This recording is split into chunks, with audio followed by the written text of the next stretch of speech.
So I'm back here. I want to talk to you a little bit about flourishes and rows. These are nice ways to show off our silk and create some interest in our color guard routines.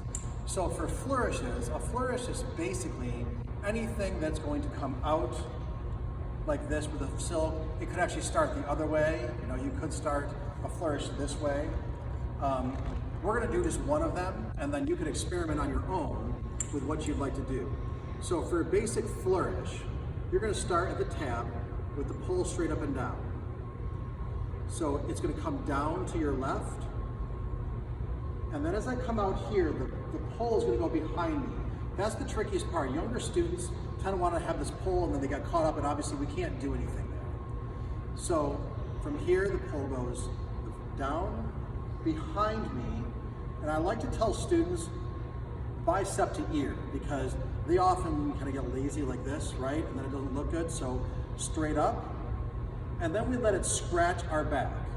Now in order to do that, you have to release these fingers here, or else, unless you have really flexible wrists, like I can't get it around, certainly.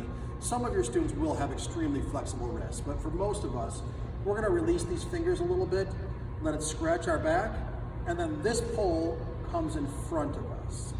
So for most students, the tricky part is, when does the pole go behind and when does the pole come in front? So from the back, down, and the pole comes from behind, straight up, it scratches my back, and then this pole comes in front of me. Now another common error that students will make as they do this, they get here and then they don't release those fingers, so instead of scratching the back like this, they tend to come out here, and then this comes in front of me. And that obviously isn't what we want. We talk about planes often. We want everything to stay in the same plane that we spin in. So it should come out, up, and then continue in that same circular plane in front of me, rather than up and then out here. So those are some flourishes and some common mistakes that students might make as you're teaching them. Now rows are basically a flourish in a different plane. We talk about the plane here, the plane on our left side, and the plane that we use on our right-hand side, right? So if I'm at right shoulder and I want to do a row, I'm going to row on the left-hand side of my body, which means I have to take my left hand off and come down into this plane here. Straight down here, and then up, and I'm back to my right shoulder. So once again, students will often not want to stay in that plane. We have to find our planes. Hand off, come straight down into there, and back up. Sometimes we call it staying in our toaster, so that if you imagine yourself standing inside a toaster, you wouldn't want the edge of your flag to get burnt, so you want it to stay in your plane. The same thing is true when you do your flourishes.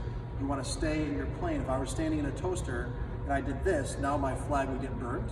So that's a good way for your students to think about staying inside the right plane. We can stay inside our toaster. Now on the right-hand side, for the rows, if I start at right shoulder, I can actually keep both hands on it, and I push this tip up so I can get into that plane. Again, straight down here, and I just spin in that plane, I'm back up to right shoulder. Now oftentimes, again, students will come out here because they don't like to go straight. It feels strange for them for this to come into their body. But that's what happens, it comes into their body so that we can get into that plane as quickly as possible and then back up. So rows again would be over here in this plane, and then pull it into your body and over in this plane here. From the back, those rows would look over here,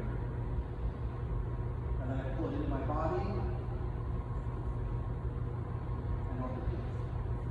Thank you, I hope that's been helpful.